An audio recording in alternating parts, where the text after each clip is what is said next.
NEET मामले पर supreme court में हुई एक अहम सुनवाई के दौरान पहली बार केंद्र सरकार और एनटीए की तरफ से माना गया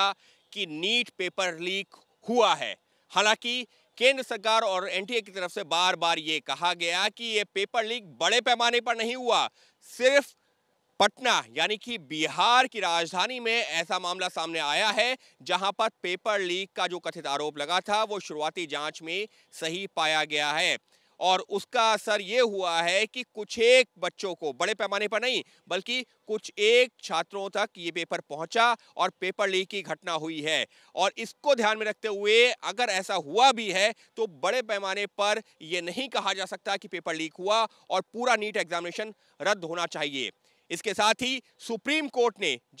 जब ये तथ्य देखा तो सुप्रीम कोर्ट ने साफ तौर पर कहा कि अगर पेपर लीक हुआ है तो हमको ये देखना है कि पेपर लीक किस पैमाने पर हुआ है, क्योंकि अगर ये पेपर लीक ऑनलाइन हुआ है, व्हाट्सएप ग्रुप और टेलीग्राम चैनल्स के जरिए हुआ है तो ये तो जंगल में एक आग की तरह है और इसका मतलब ये होगा कि बड़े पैमाने पर पेपर लीक हुआ है। और अगर ये साबित हो जाता है तो सुप्रीम कोर्ट गुरेज नहीं करेगा कि पूरे नीट एग्जामिनेशन को रद्द किया जाए। हालांकि कोर्ट ने यह भी कहा है कि अगर तथ्यों को देख करके ये लगता है कि बड़े पैमाने पर पेपर लीक नहीं हुआ और जो विश्वसनीयता है पूरे नीट की वो कॉम्प्रोमाइज नहीं हुई तो फिर रद्द नहीं भी किया जा सकता है, क्योंकि 23 से 24 लाख बच्चों के भविष्य का ये सवाल है और ऐसे में इतने बड़े एग्जामिनेशन को इस तरह से रद्द कर देना भी सही नहीं है। लेकिन तथ्यों को देखने के बाद ये फैसला लिया जाएगा। इस सबके बीच में सुप्रीम कोर्ट ने ये जरूर पूछा है केंद्र सरकार से भी और एनटीए से भी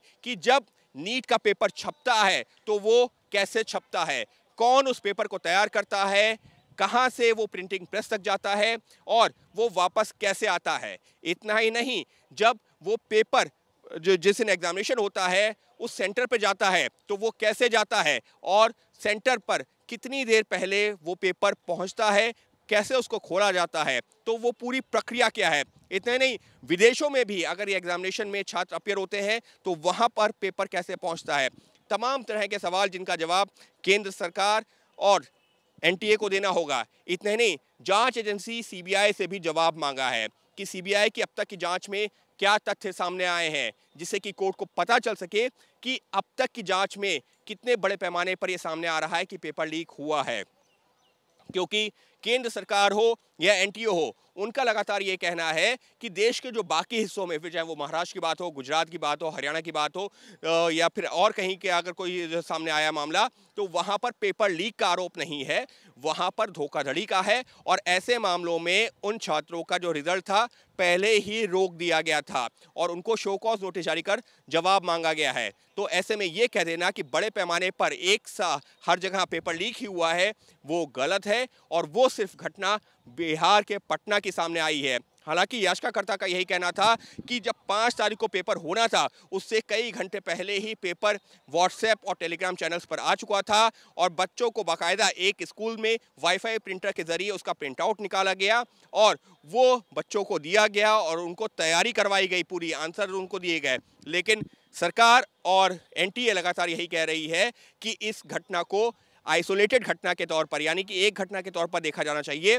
जिसका फायदा कुछ एक छात्रों को तो जरूर मिला है लेकिन बड़े पैमाने पर नहीं, और इसी वजह से इस आधार पर पेपर लीक नहीं होना चाहिए। हालांकि अब सुप्रीम कोर्ट ने सरकार, एनटीए और सीबीआई से मांगा है जवाब, जिसके आधार पर सुप्रीम कोर्ट